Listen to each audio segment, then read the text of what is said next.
Good morning, students. From your Vistas textbook, we are reading Evans Tries an O level written by Colin Dexters.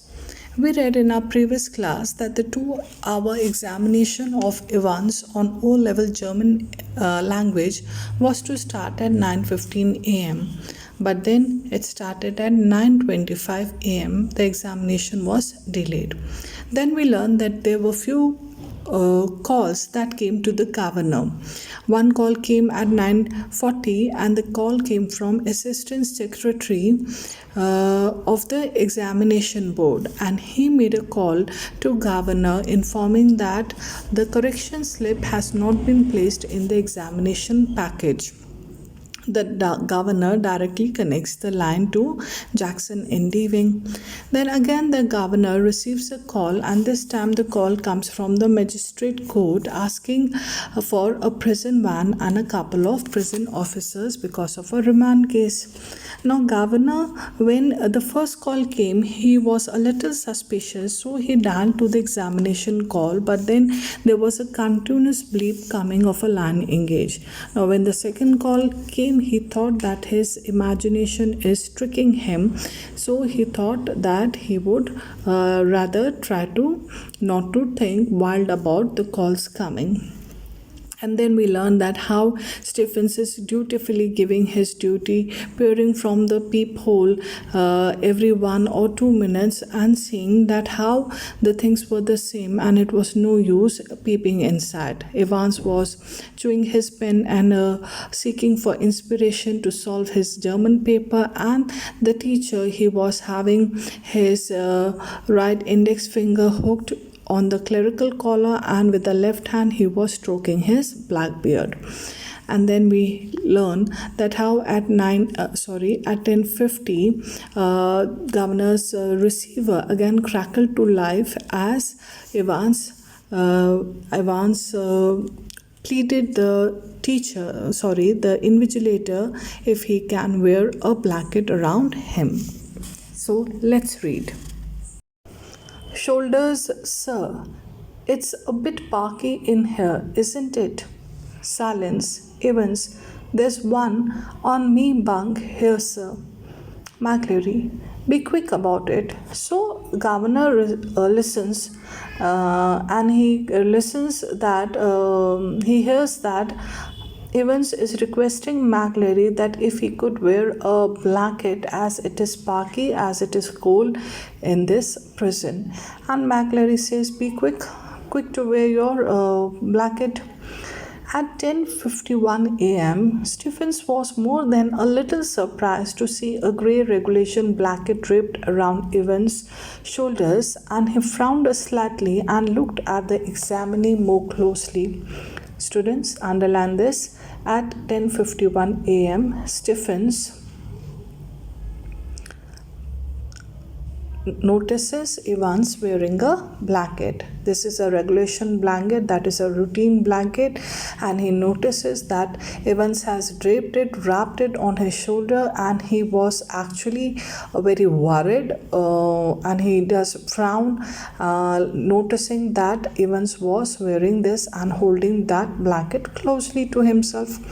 But Evans, the pen still between his teeth, was stirring just as vacantly as before, blankly beneath a blanket. Should Stephens report the slight irregularity, anything at all fishy, hadn't Jackson said.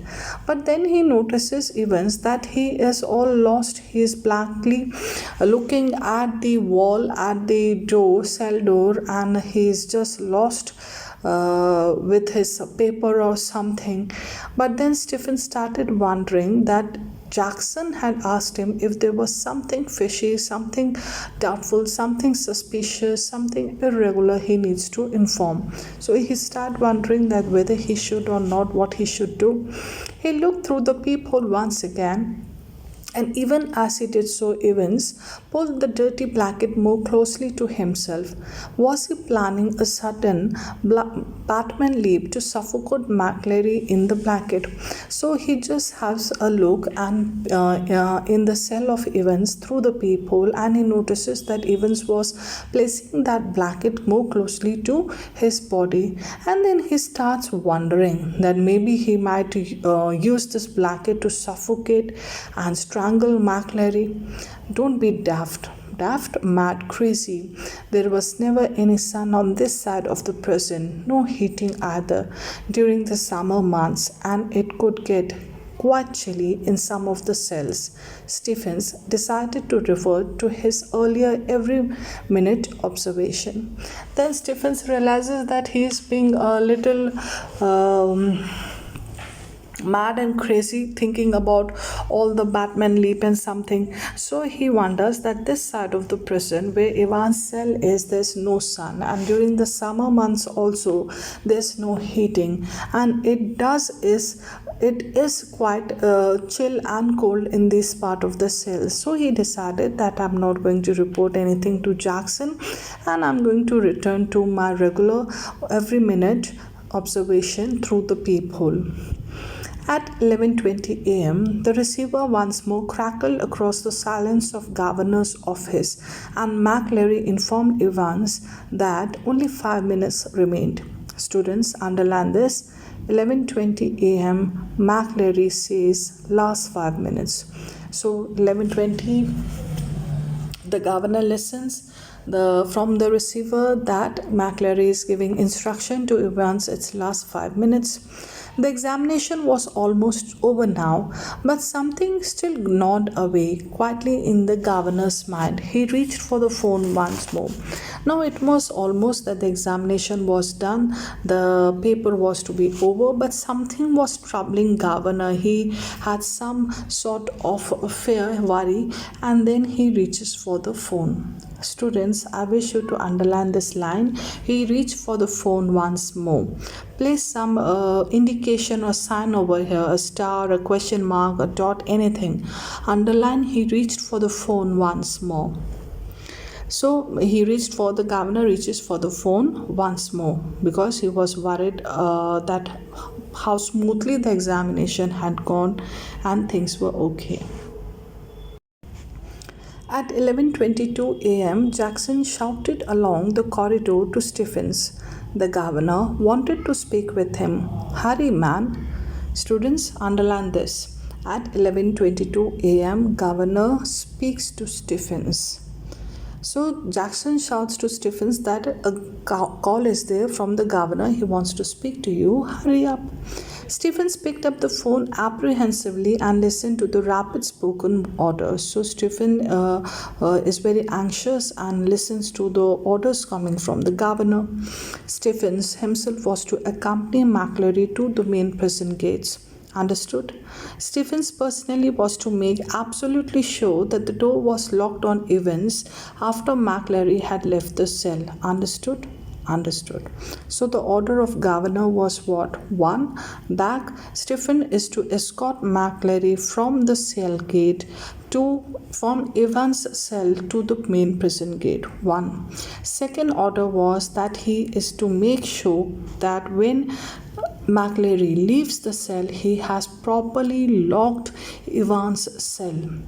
So Stephen says, understood. At 11:25 a.m., the governor heard the final exchanges. Underline this. So last 11:25, governor hears from the receiver the certain communication from the Evans cell. McLary, stop writing, please.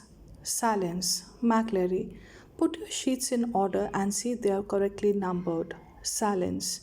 Scraping of chairs and tables. Evans, thank you very much, sir. McLary, all right, was it? Evans, not too bad. McLary, good. Mr. Stephens, very loud. The governor heard the door clang for the last time. The examination was over. Now, what are the final exchanges that the governor hears at 11:25? I have already asked you to underline 11:25 final exchanges governor hears. What was the exchanges? McCleary announces that the time is up and Evans need to properly place the sheets in order and number them. And then there is a sound of dragging of table and chairs. Evans wishes. Thanks to the invigilator, and McCleary questions him how was his paper.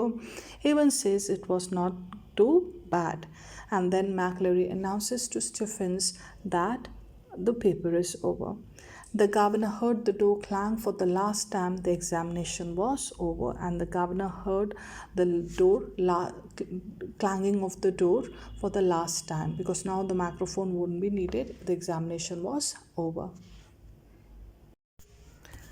How did he get on, do you think? Asked Stephens as he walked beside McCleary to the main gates. Now the governor's instructions were what? That the Stephen is to escort McCleary to the main gate, to the prison gate.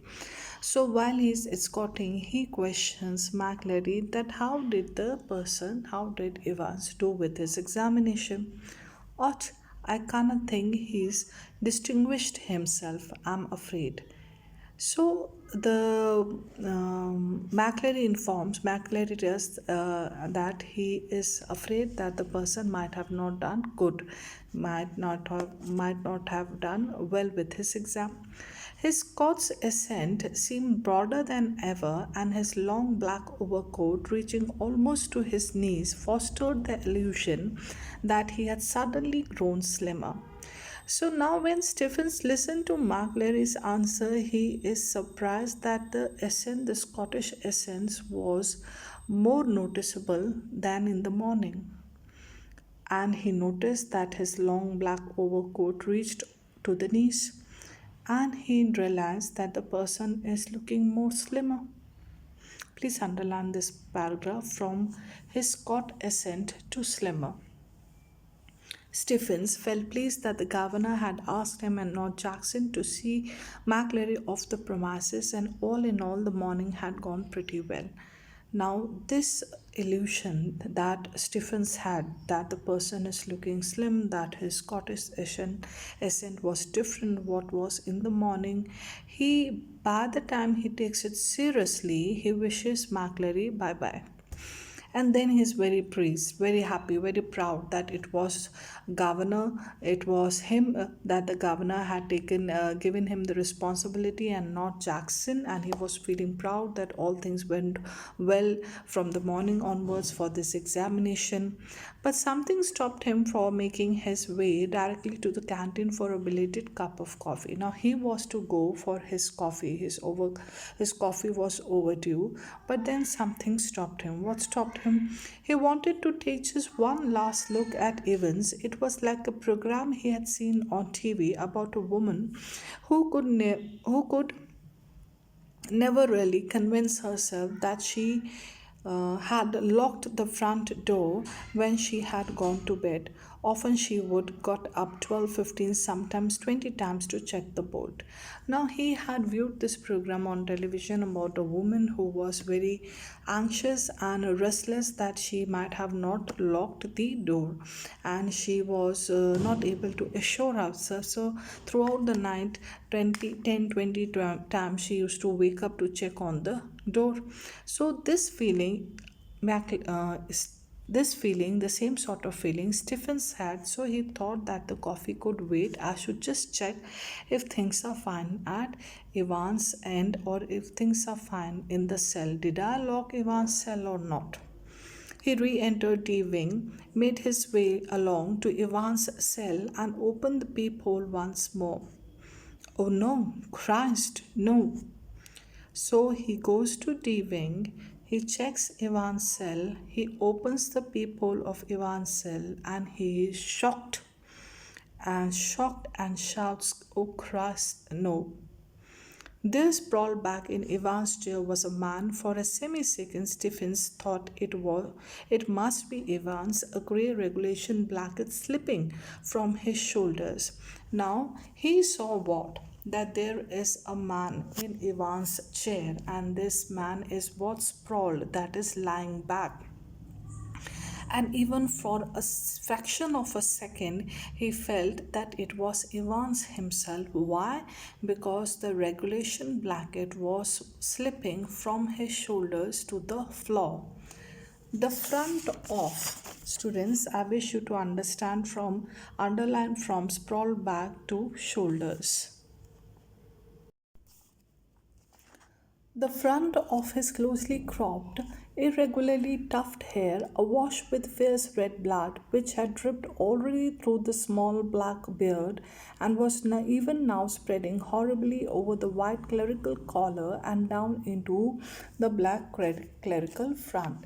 So he notices the front of closely cropped, that is, the hairs were closely trimmed and short, very short, but then this is now turned into a bunch. A tuft hair means a bunch of hairs. Why? Because the blood was flowing and the hairs were all soaked in blood. So a wash means covered, flooded with blood, and then the same blood is dripping from his head to the beard, the black beard, and then to the white clerical collar and the black front, and all were soaked in red blood.